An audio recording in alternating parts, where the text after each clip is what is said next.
Friends, welcome to रोशन की class YouTube channel. आप सभी का आज की इस वीडियो में एक बार फिर से बहुत बहुत स्वागत है। दोस्तों, आज की इस वीडियो में हम देखने वाले हैं एनसीईआरटी के क्लास 7th का आपका जो बुक है इतिहास का, जिसका नाम है हमारे अतीत, उसका 5वां अध्याय है। यहाँ पे हम डिस्कस करने वाले हैं उसके क्वेश्चन आंसर। जितने भी आपके चैप्टर में क्वेश्चन आंसर हैं वो सारे के सारे क्वेश्चन आंसर यहाँ पर डिस्कस किए जाएंगे। डिटेल में मैं आप लोगों को बताऊँगा, और अगर आप लोगों को वीडियो देखने के बाद आप लोगों को क्वेश्चन आंसर समझ में आए, याद हो जाए, तो प्लीज़ वीडियो को लाइक करना मत भूलिएगा। और रेगुलर बेसिस पे अगर आप लोगों को एनसीईआरटी के किसी भी क्लास का, किसी भी सब्जेक्ट का आप लोगों को क्वेश्चन आंसर चाहिए, तो आप लोग नीचे कमेंट बॉक्सेस में कमेंट कर सकते हैं। मैं 1 से 2 दिन के अंदर आप लोगों की वीडियो आप तक पहुंचाने की पूरी कोशिश करूंगा। आपको सिर्फ एक छोटा सा काम करना है, बिल्कुल फ्री है। नीचे लाल कलर का सब्सक्राइब बटन, उस पर क्लिक करके सब्सक्राइब करके रखना है। साथ ही साथ बेल आइकन को दबा के रखना है, जिससे आपकी वीडियो अपलोड की जाए तो उसकी नोटिफिकेशन आप तक पहुंच जाए और आपको पता चल जाए कि आपकी वीडियो बन गई है। अब चलते हैं, यहाँ पे चैप्टर शुरू करते हैं। चैप्टर का नाम है, 5वां अध्याय है आपका, रूलर्स एंड बिल्डिंग्स, यानी कि शासक और इमारतें। यहाँ पे पाठगत प्रश्न है। पहला प्रश्न हम सबसे पहले डिस्कस करते हैं। राजेंद्र प्रथम तथा महमूद गजनवी की नीतियाँ किन रूपों में समकालीन समय की देन थी और किन रूपों में ये एक दूसरे से भिन्न थी। आपके ये पाठ्यपुस्तक के पेज नंबर 66 पे दिया गया। यहाँ पे भी मैं यहाँ पे आप लोगों की हेल्प के लिए बता दे रहा हूँ कि पेज नंबर 66 पे है, जिससे आप लोगों को क्वेश्चन खोजने में दिक्कत ना हो कि किस पेज से ये क्वेश्चन उठाया गया है। तो यहाँ पे देखिए, इसका उत्तर है, चोल राजा राजेंद्र प्रथम ने दूसरे राज्यों पर जब आक्रमण किया था तो वहाँ से प्राप्त मूर्तियों को अपनी राजधानी में निर्मित मंदिरों में लगवाया था। इसी तरह से महमूद गजनवी ने भारत के से धन प्राप्त किया था, उसे अपनी राजधानी को भव्य बनाने में खर्च किया। दोनों में कई रूपों से भिन्नता थी। महमूद गजनवी ने भारत के कई मंदिरों को विध्वंस कर दिया था, लेकिन राजेंद्र प्रथम ने मंदिरों को विध्वंस नहीं किया था। महमूद गजनवी भारत से धन लूटकर गजनी ले गया था, यानी कि अपने देश ले गया था, लेकिन राजेंद्र प्रथम ने जो दूसरे राज्यों से धन प्राप्त किया था उसे अपने राज्यों में ही रहने दिया। ये अंतर था, और समानता भी मैंने यहाँ पे बता दिया है। यहाँ पे आपको अंतर भी, इस पैरा में आपको समानता मिला है और इस नीचे वाले पैरे में उसका डिफरेंस मिला है दोनों लोगों में। अब यहाँ पे हम डिस्कस करेंगे दूसरा क्वेश्चन। दूसरा प्रश्न है आपका, जो कि पेज नंबर 72 पे, आपकी बुक के पेज नंबर 72 पे है, 72 पे। यहाँ पे देख लीजिएगा ध्यान से। 72 नंबर पेज पे आपका प्रश्न है, वास्तुकला की गौथिक शैली के बारे में व्याख्या दीजिए। यहाँ पे आपको देना है वास्तुकला की गौथिक जो आपकी शैली है उसके बारे में यहाँ पे आपको व्याख्या देनी है। तो यहाँ पे देखिए, इसके बारे में मैंने आप लोगों को बताया हुआ है। 12वीं शताब्दी से फ्रांस में आरंभिक भवनों की तुलना से अधिक ऊंचे व हल्के चर्चे के निर्माण के प्रयास शुरू हुए। वास्तुकला की यह शैली गौथिक नाम से जानी जाती है। याद रखिएगा, काफ़ी बार ये आपके चैप्टर का अच्छा साथ में है, लेकिन आगे चल के आपके जीके का प्रश्न भी ये बन सकता है। तो गौथिक शैली जो है वो आप याद रखिएगा किस चीज़ से यहाँ पे इसका समानता है। अब अगला यहाँ पे देखिए, इस शैली की विशेषताएं नुकीले ऊंचे मेहराब, रंगीन कांच का प्रयोग, जिसमें प्रायः बाइबल के से लिए गए दृश्यों का चित्रण है, तथा उड़ते हुए पुष्टे, दूर से ही दिखने वाली ऊंची मीनारें इसमें होती थी, जो इसकी पहचान होती थी, और घंटी वाले बुर्ज बाद में चर्च से जुड़े। इस वास्तुकलात्मक शैली के सर्वोत्कृष्ट ज्ञात उदाहरणों में से एक पेरिस का नॉट्रेडम चर्च है। नॉट्रेडम चर्च कहाँ पे है? पेरिस में।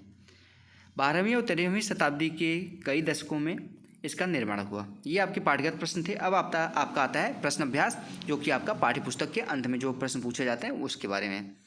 यहाँ पे देखिए, पहला प्रश्न है, वास्तुकला का अनुप्रस्थ टोडा निर्माण सिद्धांत चापाकार सिद्धांत से किस तरह भिन्न है। तो यहाँ पे देखिए, इसका आंसर लिखा गया है, अनुप्रस्थ टोडा निर्माण यहाँ पे इसके बारे में बताया गया है। 7वीं और 10वीं शताब्दी के मध्य वास्तुकार भवनों में और अधिक कमरे, दरवाजे और खिड़कियाँ बनाने लगे।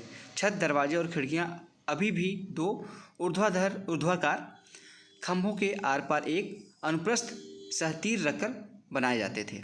वास्तुकला की यह शैली अनुप्रस्थ टोडा निर्माण कहलाती है। और दूसरा क्या था? चापाकार सिद्धांत।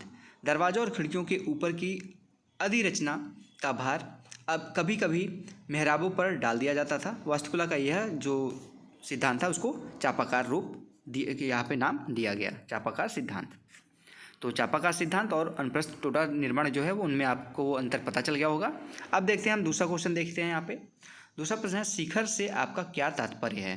तो शिखर आप सभी को पता होगा, जो सबसे ऊंचे स्थान पे होता है उसी को कहते हैं, लेकिन यहाँ पे देख लेते हैं क्या लिखा गया है।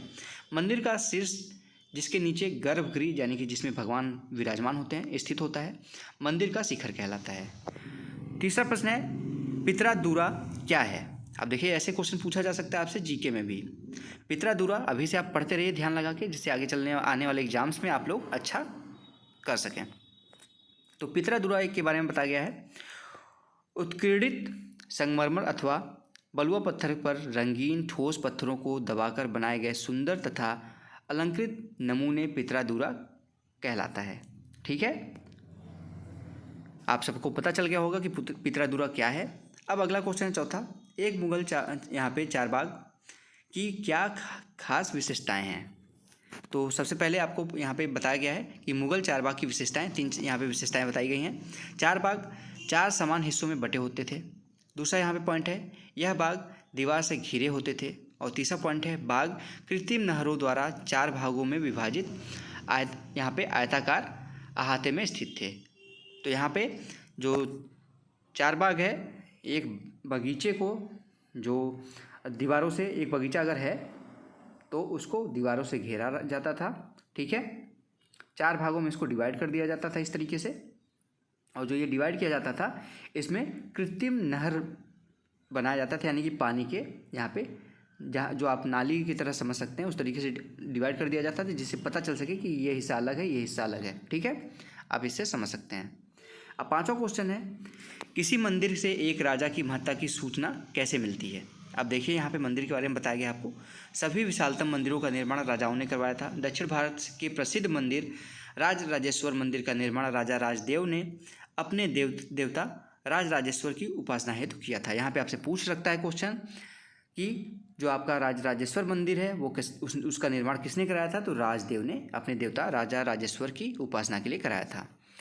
इनके देवताओं के नाम राजा से मिलते जुलते थे। राजा स्वयं को ईश्वर के रूप में दिखाना चाहता था। धार्मिक अनुष्ठान के जरिए मंदिर में एक देवता दूसरे देवता का सम्मान करता था। मंदिर के अन्य लघु देवता शासक के सहयोगियों तथा अधीनस्थों के देवी देवता थे। यह मंदिर शासक और सहयोगियों द्वारा शासित विश्व का एक लघु रूप ही था, जिस तरह से वे राजकीय मंदिरों में इकट्ठे होकर अपने देवताओं की उपासना करते थे। अगला क्वेश्चन है 6वां क्वेश्चन, दिल्ली में शाहजहाँ के दीवाने खास में एक अभिलेख में कहा गया है, अगर पृथ्वी पर कहीं स्वर्ग है तो वह यही है, यही है, यही है। यानी कि 3 बार यहाँ पे कहा गया है यही है, यही है, यही है। यह धारणा कैसे बनी। शाहजहाँ की पत्नी मुमताज़ की 1631 ईस्वी में मृत्यु हो गई। यहाँ पे याद रखिएगा मुमताज़ की मृत्यु कब हुई थी, 1631 ईस्वी में। उसके बाद शाहजहाँ का मन आगरा से हट गया था, इसलिए उसने 1639 ईस्वी में यमुना नदी के समीप लाल किला का निर्माण कराया। ठीक, यानी कि दिल्ली में लाल किला के अंदर बनाया गया दीवाने खास संगमरमर का एक बना हुआ अद्भुत इमारत है। संगमरमर का बना हुआ है ये दीवाने खास, जिसमें कई तरह की नक्काशियाँ बनाई गई, यानी कि कलाकृतियाँ बनाई गई हैं। इसकी सुंदरता को देखते हुए ही दीवाने खास में एक अभिलेख में कहा गया है, अगर पृथ्वी पर कहीं स्वर्ग है तो वह यही है, यही है, यही है। अगला क्वेश्चन देखते हैं 7वां, मुगल दरबार से इस बात को कैसे संकेत मिलता था कि बादशाह से धनी निर्धन शक्तिशाली कमजोर सभी को समान न्याय मिलेगा। तो इसका उत्तर है, मुगल दरबार में निम्न बातों से संकेत मिलता है कि धनी निर्धन या फिर आप अमीर हैं, गरीब हैं, शक्तिशाली हैं या फिर कमज़ोर हैं, सभी को बादशाह से समान न्याय मिलेगा। पहला इसमें चिन्ह जो मिलता था जिससे पता चलता है ये सब। पहला पॉइंट देखिए, बादशाह के सिंहासन के पीछे पित्रादुरा से के जड़ाऊ काम की एक श्रृंखला बनाई गई थी, जिसमें पौराणिक यूनानी देवता आर्फियस को वीणा बजाते हुए चित्रित किया गया था। दूसरा यहाँ पे पॉइंट है, ऐसा माना जाता था कि आर्फियस का संगीत आक्रामक जानवरों को भी शांत कर दे सकता है और वे शांतपूर्वक एक दूसरे के साथ रहने लगते हैं, यानी कि सभी एक दूसरे के साथ मिलजुल कर रहेंगे, इससे ये पता चलता है।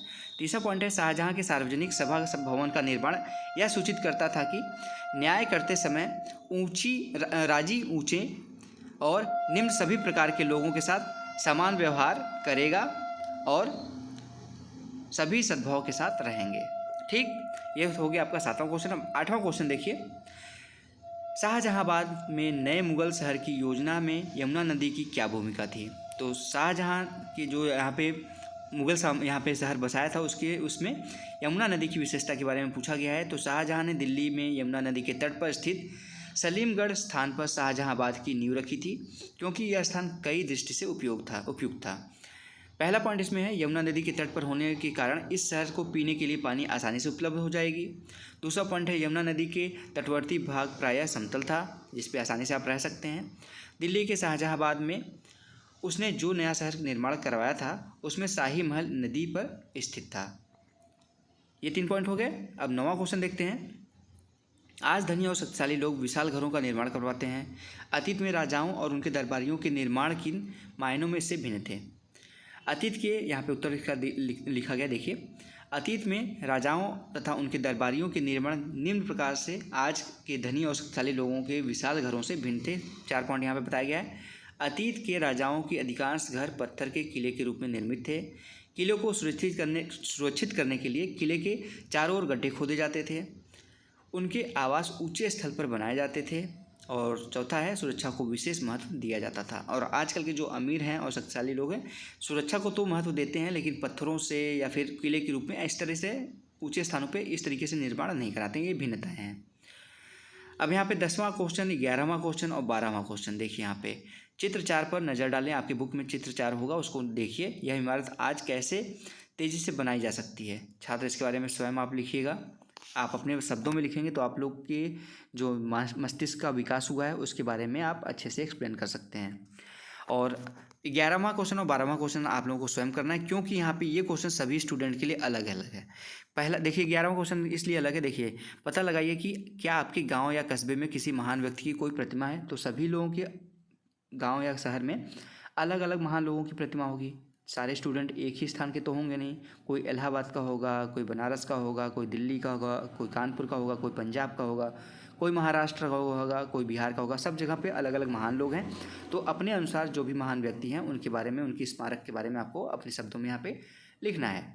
और 12वां क्वेश्चन देखिए, अपने आसपास के किसी पार्क या बाग की सैर करने का उसका वर्णन करें। आप बगीचे में घूमने जाते कहीं, किसी सब शहर में कोई न कोई गार्डन होता है, वहाँ पे आप घूमने जाते हैं, उसका अपने शब्दों में वर्णन करना। वो मुगल बागों से किस प्रकार समानता रखता है और वो किस तरीके से भिन्नता रखता है मुगल बगीचों से, जो आपको मैंने बताया था 4 भाग के बारे में कि मुगल जो सम्राट होते थे वो बगीचों को 4 भागों में डिवाइड कर देते थे, जिसको 4 बाग कहते थे। बीच में नहर होती थी। तो वो किस तरीके से आजकल के जो हमारे गार्डन है वो कैसे उनसे भिन्न है और कैसे समान है, इसके बारे में आप लोगों को डिस्कस करना है, यहाँ पे अपने शब्दों में लिखना है। ठीक है, तो ये था आज का वीडियो। अगर आप लोगों को वीडियो आज की पसंद आई हो, आप लोगों को हेल्प मिला हो, आप लोगों को सब चीज़ याद हुआ हो, तो प्लीज़ इस वीडियो को लाइक करना मत भूलिएगा। और रेगुलर बेसिस पे अगर आप लोगों को ऐसी ही वीडियो चाहिए, किसी भी NCERT के बुक के किसी भी विषय का, आप लोगों को किसी भी चैप्टर का आप लोगों को क्वेश्चन आंसर चाहिए, तो आप नीचे कमेंट बॉक्स है उसमें कमेंट कर सकते हैं। मैं 1 से 2 दिन के अंदर आप लोगों की वीडियो आप तक पहुँचाने की पूरी कोशिश करूँगा। सिर्फ आपको एक काम करना है जो बिल्कुल फ्री है, नीचे लाल कलर का सब्सक्राइब बटन, उस पर क्लिक करके सब्सक्राइब करना है। साथ ही साथ बेल आइकन को दबा के रखना है, जिससे आप लोगों की वीडियो जो अपलोड करूँगा उसकी नोटिफिकेशन आप तक पहुँचे और आपको पता चल जाए कि आपकी वीडियो अपलोड हो गई है। तो फ्रेंड्स, मिलते हैं नेक्स्ट वीडियो में। तब तक के लिए आप लोगों का बहुत बहुत धन्यवाद। जय हिंद, वंदे मातरम।